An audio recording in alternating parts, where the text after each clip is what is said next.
Alright, so magandang gabi po sa ating lahat. Dito po tayo sa ating daily words of encouragement at dito pa rin po kami sa Batak City ngayon at dahil nag-meeting po kami kahapon para sa finalization po ng ating youth camp and napakaganda po ang preparation po natin po. And mamaya po may necrological service po kami. Kaya ngayon na po tayo magkakaroon ng daily words of encouragement. Basahin ko po ang ating text. Bago po basahin, tayo po manalangin. Dakilang Diyos, salamat po sa gabing ito. Bless niyo po ang aming pag-aaralan. Na patuloy kayong matuto sa inyong salita. Lahat ng nakikinig, naway ma-encourage po sila sa pamamagitan ng inyong mga salita. At maging matibay po ang aming pananampalataya po sa inyo, Ama. At help us to be close to you. And maging tama po ang aming relasyon sa inyo. Patawad po sa lahat ng kasalanan. Ito po ang aking dalangin sa pangalan po ni Jesus. Amen.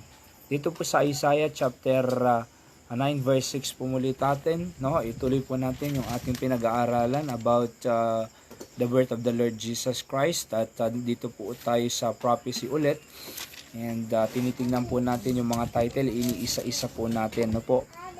Sabi ng Bible dito Isaiah 9:6, For unto us a child is born, unto us a son is given, and the government shall be upon his shoulder.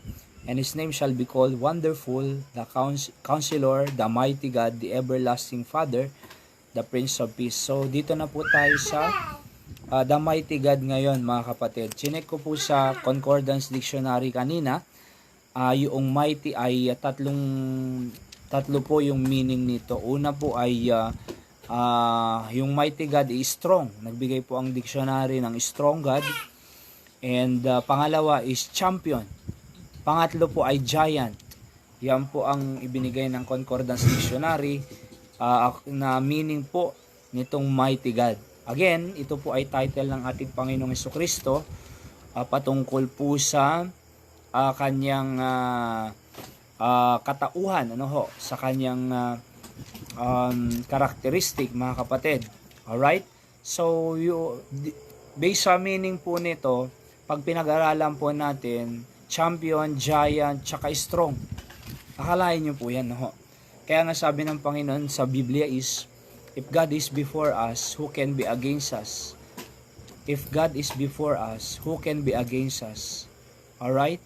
So, kung ang Diyos ay nasa atin, before us, di ba? Who can be against us? Wala po. Bakit? Kasi siya na yung pinaka-champion eh. Even the devil ay wala na po. The devil is a defeated foe.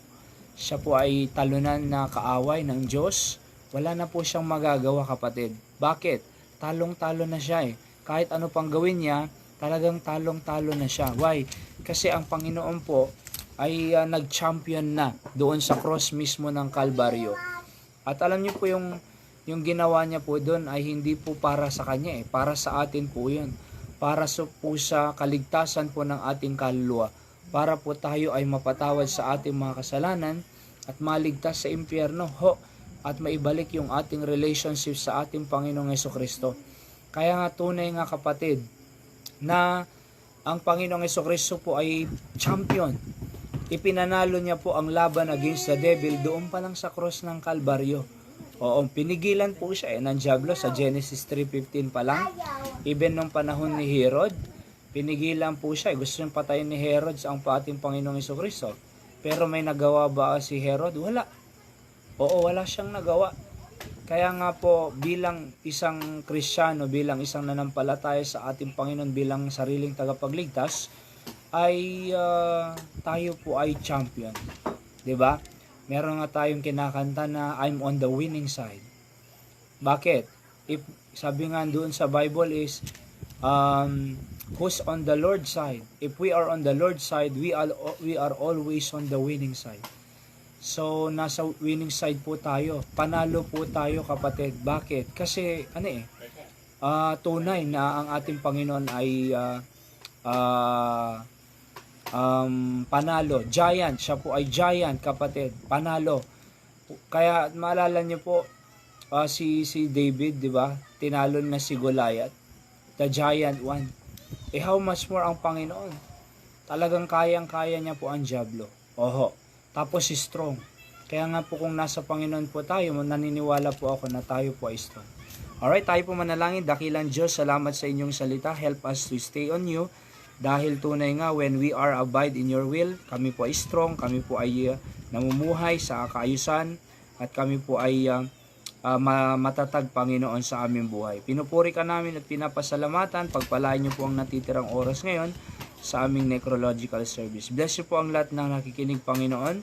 At tunay nga, Panginoon, pag nasa inyo kami po ay talagang matatag, panalo, at maayos, Panginoon. At